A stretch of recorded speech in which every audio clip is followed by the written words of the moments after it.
Hai semuanya, ketemu lagi sama aku Hanifa. Apa kabar? Semoga kalian selalu sehat dan baik-baik aja ya teman-teman. Nah, hari ini di daerah rumahku lagi hujan nih, alhamdulillah banget karena udah lama nggak hujan di sini.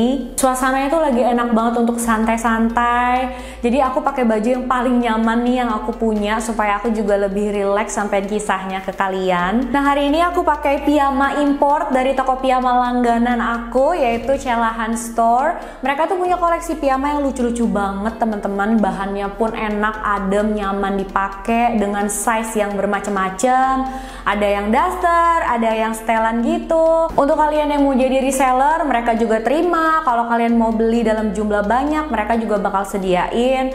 Piyamanya ada yang import, ada yang lokal, tapi semuanya dengan kualitas yang oke pastinya. Harganya pun nggak usah khawatir, terjangkau banget, mulai dari Rp25.000 aja teman-teman. Makanya aku sering banget beli sama mereka, emang udah langganan gitu. Buat kalian yang mau punya juga samaan kayak aku ini, atau mungkin kalian mau lihat koleksi lainnya yang lebih lucu-lucu untuk kalian bisa langsung follow IG-nya @cellahanstore.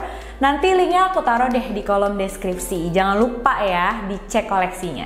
Nah, hari ini aku akan menceritakan kisah dari seorang anak perempuan yang ditemukan terombang-ambing di tengah lautan sendirian selama lebih dari 3 hari. Kira-kira ada kejadian apa di balik penemuan anak perempuan ini? Langsung aja yuk kita bahas.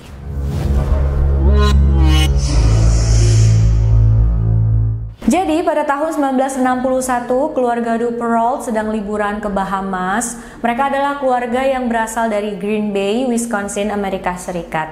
Sang ayah bernama Arthur, 41 tahun, dan sang ibu bernama Jean, 38 tahun. Arthur adalah seorang optometri atau ahli mata yang sukses, sedangkan Jean adalah seorang ibu rumah tangga. Mereka punya 3 anak, yang tertua adalah Brian, 14 tahun, yang kedua Terry Jo, 11 tahun, dan yang paling kecil adalah Renee, 7 tahun.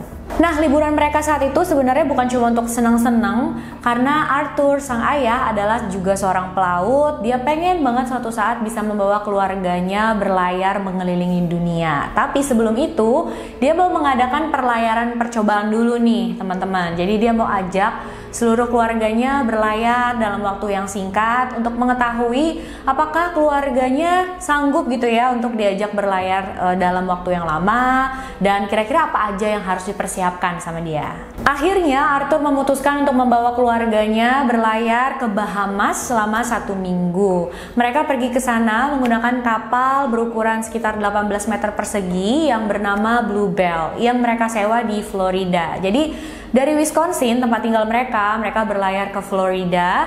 Di sana mereka menyewa kapal dan berlayar ke Bahamas. Semua berjalan dengan baik, mereka semua bahagia. Arthur pun sangat bersemangat.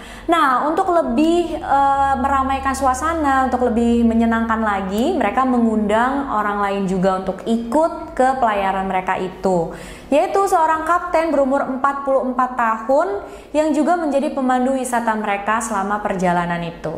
Namanya adalah Julian Harvey. Dia mempunyai pengalaman yang cukup banyak dalam pelayaran karena dia pernah menjadi marinir. Jadi diharapkan dia bisa menjadi pemandu wisata bagi keluarga Duperrault dan juga menjaga keselamatan mereka. Julian juga merupakan temannya Arthur. Jadi memang dia sudah dekat juga sama keluarga Duperrault. Julian Harvey ini membawa serta istrinya yang bernama Mary. Saat mereka sampai di Bahamas, mereka melakukan berbagai aktivitas yang biasa orang-orang lakukan saat liburan. Mereka memancing, mereka snorkeling, makan seafood, menjelajah, pokoknya semua aktivitas yang tidak bisa mereka lakuin selama di Wisconsin. Keluarga Duperrault sangat menikmati liburannya. Mereka sampai bilang ke semua orang-orang yang mereka kenal dan juga orang-orang yang baru mereka temuin kalau mereka itu berniat untuk balik lagi ke sana pada Natal tahun itu. Dan saat mereka pergi itu di bulan November ya teman-teman. Jadi memang mereka sudah merencanakan untuk kembali lagi ke sana dalam waktu dekat. Tapi liburan mereka sudah hampir 1 minggu berjalan dan sudah waktunya mereka berlayar untuk kembali pulang. Mereka sebenarnya nggak pengen pulang, tapi mereka harus bekerja lagi, harus sekolah lagi. Nggak ada yang menyangka kalau kejadian tragis akan menimpa keluarga ini. Pada tanggal 16 November, salah satu kru kapal kargo Yunani sedang mengambil foto lautan, pemandangan yang ada di sana, dan tiba-tiba dia melihat satu pemandangan yang aneh. Jadi dia itu melihat satu sekoci darurat kecil yang ukurannya cuma 0,6 kali 1,5 meter yang terbuat dari gabus gitu ya teman-teman, mengambang di lautan, dan di atasnya ada seorang gadis kecil. Sebenarnya sih ini nggak bisa dibilang sekoci juga ya teman-teman, karena cuma kayak pelampung gabus gitu dan sudah mulai rusak juga. Jadi gadis kecil ini memang harus benar-benar mengimbangi supaya dia nggak tenggelam, supaya dia bisa bertahan di sana. Apalagi pas ditemukan tidak ada makanan, minuman atau kebutuhan lainnya bersama gadis ini. Saat ditemukan dia dalam keadaan yang bisa dibilang sekarat, karena kalau dalam beberapa jam atau beberapa menit bahkan nggak diselamatin, dia bisa jadi kehilangan nyawanya.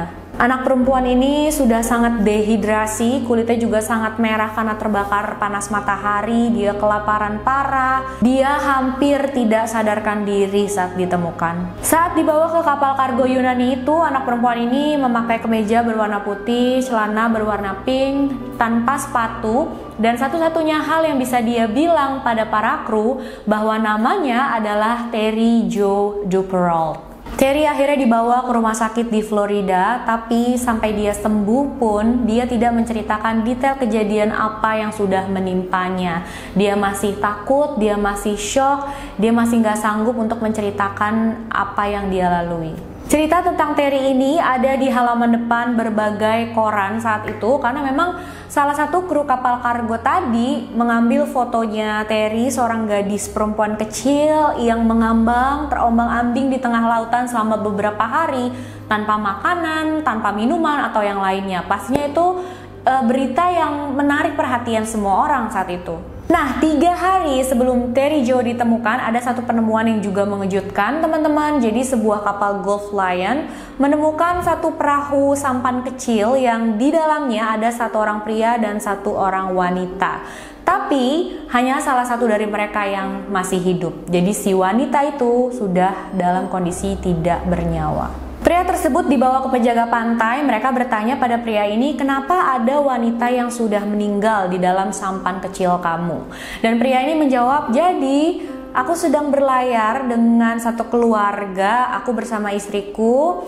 Dan saat itu ada hembusan angin yang sangat kencang merobohkan tiang kapal. Saat jatuh, tiang kapal itu memecahkan tangki bensin dan menyebabkan kebakaran. Lalu katanya dia berhasil menemukan sampan kecil, lalu di air dia menemukan istrinya yang sudah dalam keadaan tertelungkup. Diambil sama dia, dibawa ke sampan kecilnya, dia mencoba menyadarkan istrinya tapi tidak berhasil. Walau tidak berhasil, dia tetap membawa tubuh istrinya di dalam sampan kecil itu. Dia menjauh dari kapal selagi kapalnya itu mulai tenggelam. Pria dan wanita ini adalah Julian Harvey dan istrinya Mary. Pasangan yang diundang oleh keluarga Duperrault untuk liburan bareng sama mereka. Autopsi yang dilakukan pada Mary menunjukkan kalau dia memang meninggal karena tenggelam, dan Julian bilang dia yakin kalau dia adalah satu-satunya yang selamat dari kecelakaan yang menimpa kapal Bluebell. Dia bilang yang lain kemungkinan terjebak di dalam kapal dan terbakar, dan ada juga yang tenggelam saat berusaha menyelamatkan diri dari kapal itu. Julian bilang dia sempat berusaha untuk memadamkan apinya tapi tidak berhasil, dan dia juga sempat teriak-teriak, panggil apakah ada yang selamat, apakah ada yang masih hidup, tapi juga nggak ada jawaban. Nah, katanya saat itu dia melihat Terry Jo dalam posisi tertelungkup di dekat kapal memakai jaket keselamatannya, dan Julian bilang kemungkinan besar Terry Jo itu sudah meninggal saat itu.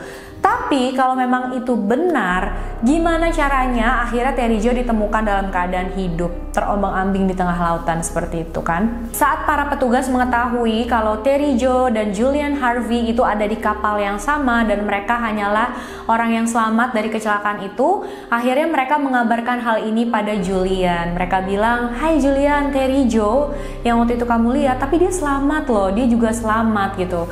Dan Julian menjawab dengan, "Wow, luar biasa sekali." Keesokan harinya ada satu hal yang membuat kasus ini menjadi semakin aneh, teman-teman. Jadi seorang pria ditemukan telah meninggal di dalam salah satu kamar motel yang bernama Sandman saat seorang staf di sana mencium bau busuk yang sangat menyengat dari salah salah satu kamar. Saat diperiksa ke dalam, ternyata ada seorang pria yang sudah mengambil nyawanya sendiri di sana. Butuh beberapa waktu untuk mengetahui identitas asli pria ini karena dia check-in dengan nama samaran. Tapi setelah dilakukan pemeriksaan lebih dalam, teridentifikasi kalau pria ini adalah Julian Harvey. Dia meninggal hanya 4 hari setelah diselamatkan dari lautan dan 1 hari setelah dia dikabarkan bahwa Terry Joe juga selamat. Petugas juga menemukan catatan di dalam kamar itu yang seperti catatan terakhir gitu ya teman-teman, yang ditujukan Julian untuk temannya yang bernama James, dan isi notnya itu seperti ini: "Aku gugup dan hancur, hanya tidak sanggup melanjutkan. Aku pergi sekarang. Aku rasa antara aku tidak suka dengan hidup atau aku tidak tahu apa yang harus kulakukan dengan itu." Di note itu Julian juga berbicara tentang pengaturan pengasuhan anaknya kelak kalau dia sudah tiada itu, dan dia minta tubuhnya dimakamkan. Tapi kenapa sih Julian melakukan semua ini? Apa karena dia adalah salah satu yang bisa selamat, jadi dia merasa bersalah sama keluarga Duperrault lain yang tidak bisa diselamatkan dan juga istrinya? Atau mungkin ada alasan lain? Nah, tim penyelidik mulai mendengar cerita tentang bagaimana Julian bersikap setelah dia diselamatkan. Jadi para kru yang menyelamatkan Julian bilang kalau saat itu Julian terlihat sangat tenang dan sangat bisa menguasai diri untuk seseorang yang baru aja kehilangan istrinya dan melihat satu keluarga temannya meninggal. Pemilik kapal Bluebell juga bilang kalau kecelakaan semacam itu nggak mungkin terjadi pada kapal miliknya karena sebelum kapal itu dipakai dilakukan inspeksi dan lolos. Jadi memang semuanya baik-baik aja. Sebelum ini Julian juga pernah mengalami hal serupa semacam ini. Jadi dia mengendarai kapal dan kapalnya itu mengalami kecelakaan yang parah. Lalu dia mendapatkan asuransi jiwa yang jumlahnya lumayan besar dari kecelakaan itu. Tim penyidik juga mendapat info kalau selama Julian di marinir, dia itu menjadi seorang pilot pembom yang terampil. Dia pernah ikut beberapa percobaan penerbangan yang berbahaya, tapi dia bisa kembali dalam keadaan yang baik-baik saja. Tapi lama-lama orang-orang di sekitarnya memperhatikan kalau Julian tuh sering kabur di tengah-tengah misi, dan alasannya dia karena mengalami kegagalan mesin. Nah, saat Julian keluar dari militer, banyak orang yang bilang kalau dia mengalami banyak gangguan, sarafnya itu terganggu, dia juga jadi gagap, pokoknya berbeda banget dengan Julian yang dulunya. Tapi apakah Julian memang melakukan perbuatan yang jahat pada keluarga Duperrault dan juga istrinya? Satu-satunya cara untuk mengetahui semua itu benar atau enggak, apa yang sebenarnya terjadi adalah membuat Terry Joe berbicara, membuat Terry Joe menceritakan yang sesungguhnya. Tapi saat itu Terry Joe belum sanggup untuk cerita, dia belum siap. Dan walaupun polisi tahu saat itu, mereka juga nggak bisa menghukum Julian karena Julian sudah meninggal ya saat itu. Seminggu kemudian, petugas akhirnya berbicara dengan Terry Joe. Terry Joe akhirnya menceritakan yang sebenarnya pada petugas polisi.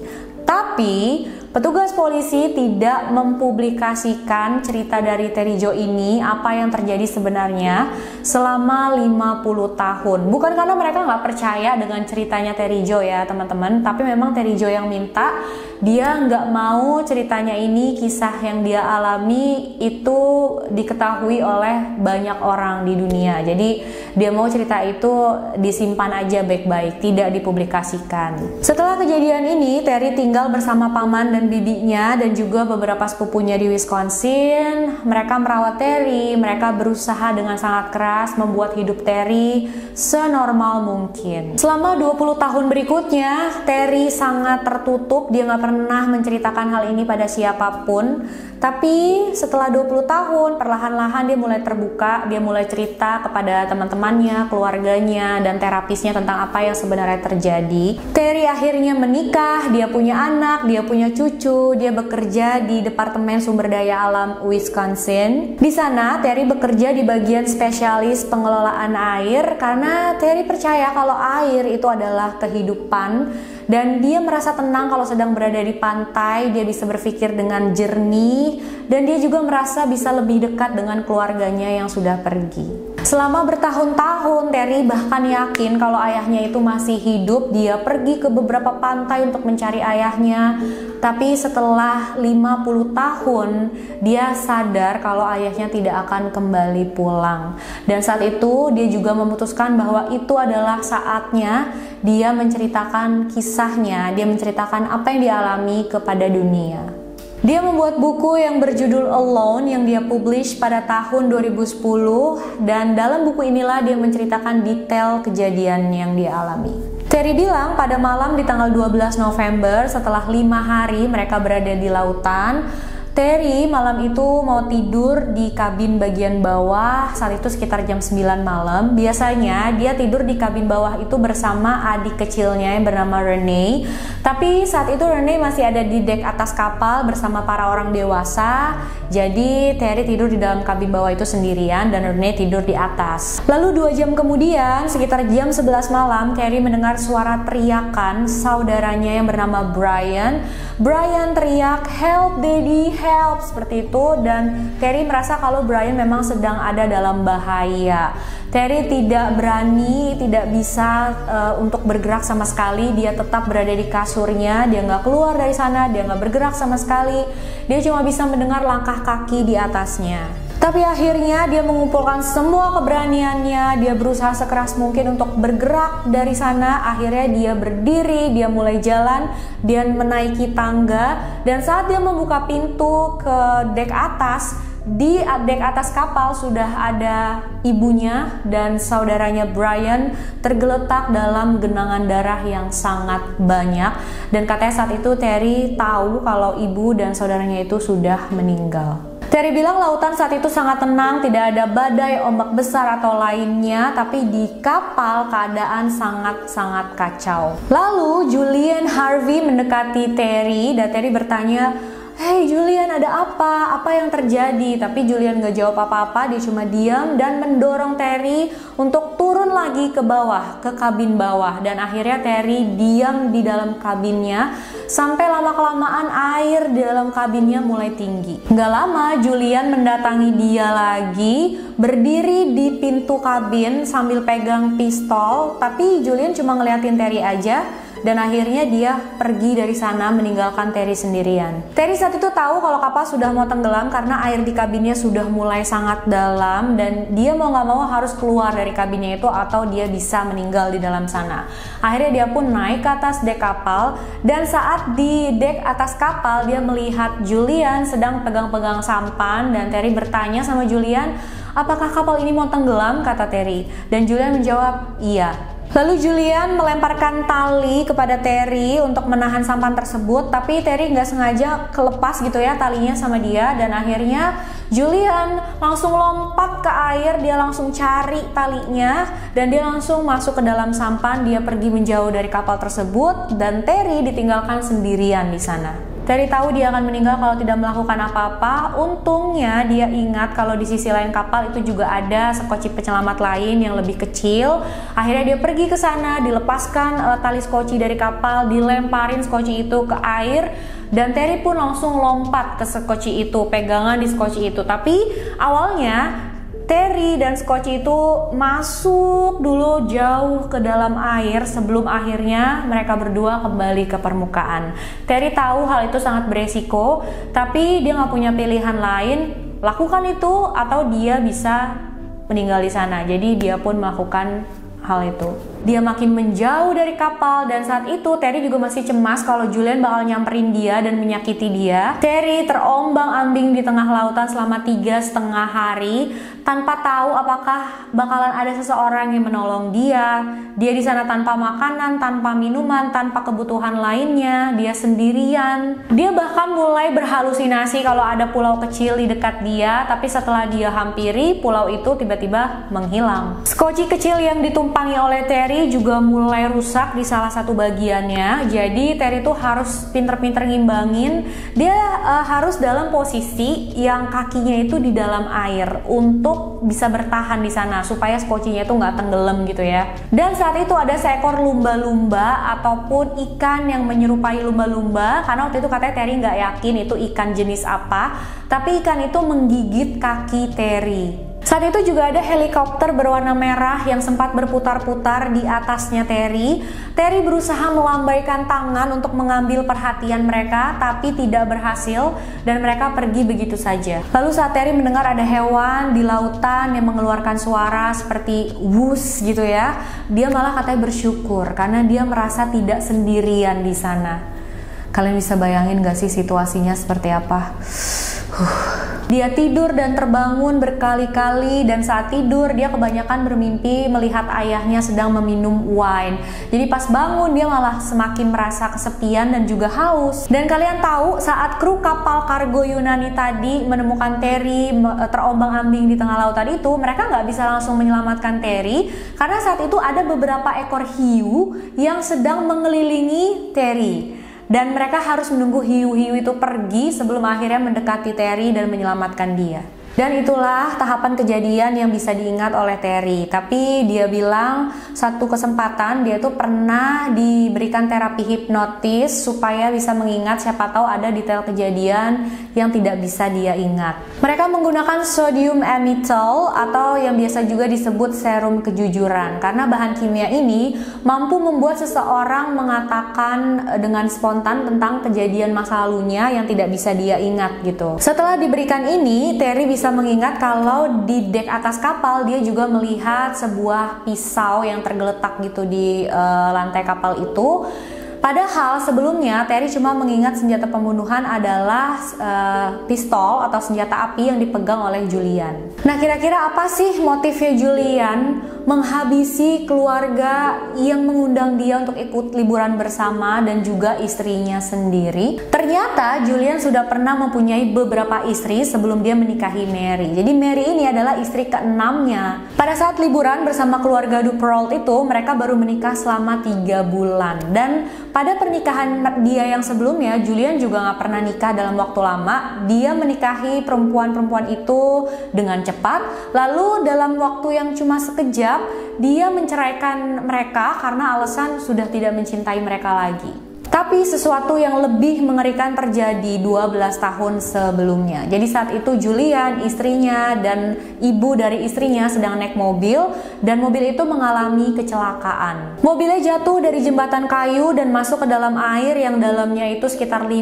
meter. Istri dan mertuanya itu meninggal, tapi Julian selamat dari kecelakaan ini. Nah, polisi dan penyelam yang menyelidiki kasus kecelakaan ini bilang mustahil Julian bisa selamat dari kecelakaan ini tanpa terluka, kecuali dia sudah tahu dan merencanakan bagaimana caranya untuk bisa keluar dari sana. Dan saat mereka ditemukan oleh orang-orang, Julian ini bukannya fokus menyelamatkan istri dan mertuanya, tapi dia malahan lebih fokus membanggakan apa yang sudah dia lalui sampai dia tuh bisa selamat seperti itu dari kecelakaan mobilnya ini. Jadi dia bilang semua orang cerita, oh aku gini, begini caranya aku jadi bisa selamat segala macam. Nggak lama setelah kejadian itu, Julian mencairkan uang asuransi jiwa istrinya dalam jumlah yang lumayan besar. Jadi emang nggak mengherankan juga ya kalau misalkan Julian itu pada akhirnya menghabisi istri ke-6-nya itu juga, yaitu Mary. Sedangkan untuk pembunuhan yang dilakukan pada keluarga du Perrault, karena memang Julian sudah tidak ada, jadi kita tidak bisa tahu pasti apa motif dia melakukan semua ini. Makanya muncullah beberapa teori. Ada spekulasi yang bilang kalau Julian ikut liburan bersama keluarga du Perrault hanya karena satu alasan, yaitu untuk menghabisi nyawa istrinya, Mary, yang kebetulan mempunyai asuransi jiwa sebesar $22.000. Teori itu juga menyebutkan kalau Julian menghabisi istrinya Mary di dalam kabin. Setelah itu dia bawa tubuhnya ke dek atas, dan saat dia ingin menceburkan tubuh istrinya ke air untuk membuat seolah-olah istrinya itu jatuh dan dia tidak bersalah, kegaduhan, keberisikan yang dilakukan Julian ini membangunkan Arthur. Arthur melihat apa yang dilakukan oleh Julian, dan akhirnya Julian memutuskan untuk menghilangkan saksi mata dan dia menghabisi nyawa Arthur. Lalu Jane, sang ibu, Renee, dan Brian adalah yang selanjutnya. Dan karena saat itu Terry Jo tidak berada di atas dek kapal, dia ada di kabin bawah, makanya Julian tidak ikut menghabisi Terry Jo saat itu. Tapi pasti kalian berpikir, terus kenapa Julian tidak melakukan apa-apa kepada Terry Joe saat dia memegang pistol dan dia berhadapan langsung gitu ya sama Terry Joe? Ada beberapa yang bilang kalau Julian memang ingin tertangkap supaya dia bisa berhenti membunuh, tapi juga ada beberapa yang bilang kalau Julian hanya menunggu waktunya aja. Jadi dia berniat menghabisi Terry saat berada di sampan kecil. Karena kalian ingat kan ya, satu-satunya alasan Julian meninggalkan Terry di kapal itu karena Terry nggak sengaja melepas tali sampannya itu ke dalam air. Akhirnya Julian takut kan sampannya itu pergi begitu aja dan dia nggak ada hal lain lagi yang bisa menyelamatkan dia gitu. Akhirnya dia lompat, ambil tali, masuk ke sampan dan dia pergi meninggalkan Terry. Padahal niat awalnya dia mau membawa Terry ke sampan itu kan. Dan mungkin hal itu sudah menyelamatkan nyawa Terry ya dengan tidak disadari. Sedangkan menurut Terry, Julian tidak melakukan apa-apa sama dia karena Julian sudah yakin kalau Terry akan ikut meninggal gitu, tenggelam bersama kapal itu. Nah, pertanyaan selanjutnya, kenapa Julian harus susah payah membawa tubuh istrinya bersama dia di sampan kecilnya itu? Kemungkinan besar itu berhubungan dengan peraturan asuransi jiwa, teman-teman. Jadi, kalau seseorang itu menghilang tanpa alasan yang jelas, walaupun dia sudah diduga meninggal, tapi tidak ada bukti tubuhnya, uang asuransinya dia tuh nggak bisa turun dengan cepat, jadi ditahan sama perusahaan asuransi dalam waktu yang cukup lama. Jadi kemungkinan di dalam pikirannya Julian, satu-satunya cara untuk membuktikan kalau istrinya sudah meninggal adalah dengan membawa tubuh istrinya. Sedangkan tubuh anggota keluarga Duperrault dan kapal Bluebell tidak pernah ditemukan. Ada satu perubahan yang sangat bermanfaat karena kasus ini, teman-teman. Jadi sekoci penyelamat yang ditempati atau ditumpangi oleh Terry Joe itu kan berwarna putih semuanya dan itu sangat sulit untuk terlihat walaupun ada helikopter yang terbang di atasnya dia gitu ya, dekat,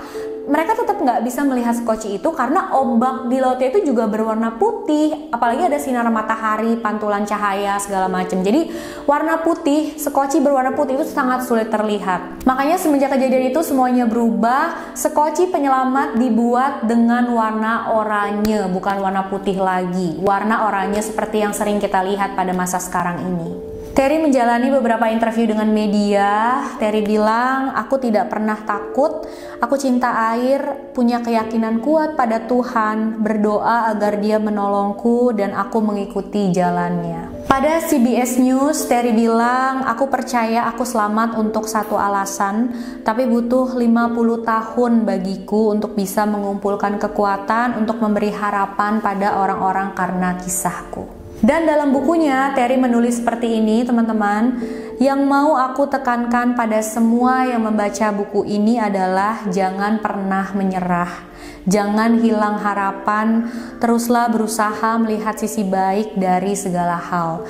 Tetap positif dan percaya, dan cobalah untuk mengikuti arus. Jadilah seseorang yang penyayang, berikan sesuatu pada yang membutuhkan, bersikap baik dan cintailah orang lain. Aku percaya apa yang kamu berikan, seperti itu jugalah yang akan kamu dapatkan. Dan itulah kisah kita untuk kali ini, teman-teman. Benar-benar cerita yang sangat menginspirasi ya menurutku, bagaimana Terry Joe ini tetap bisa menjadi pribadi yang baik setelah kejadian traumatis yang dia lalui, yang dia alami. Tiba-tiba pada umur 11 tahun, dia harus kehilangan orang tuanya, adiknya, kakaknya. Walaupun Terry butuh waktu yang cukup lama untuk berbagi kisahnya, karena mungkin memang di umur yang masih muda, dia masih belum siap untuk menceritakan apa yang dia alami. Tapi pada akhirnya dia bisa menceritakan semuanya, memberi inspirasi dan motivasi pada orang lain. Buat kalian semua yang juga pernah mengalami kejadian traumatis atau semacam keterpurukan, jangan pernah menyerah ya teman-teman, selalu semangat. Gak masalah kalian butuh waktu lama untuk sembuh dari luka kalian, karena memang sembuh dari suatu kejadian yang traumatis, dari suatu kejadian yang menyedihkan tuh sangat sulit ya. Bukan berarti kalian lemah sama sekali. Satu hal yang paling luar biasa yang bisa kita lakuin adalah speak up. Jangan ragu untuk menceritakan kisah kalian, bagaimana cara kalian untuk keluar dan melewati keterpurukan atau kejadian traumatis yang kalian alami. Siapa tahu kisah kalian tuh bisa menginspirasi orang lain dan menjadi penyemangat buat mereka. Jangan lupa komen ya apa pendapat kalian tentang kasus ini. Makasih udah nonton videonya sampai akhir. Like, subscribe, dan share video ini sebanyak-banyaknya juga. Untuk kalian yang mau request kasus apapun, boleh DM aja aku di Instagram hanifahstory92. Bye-bye.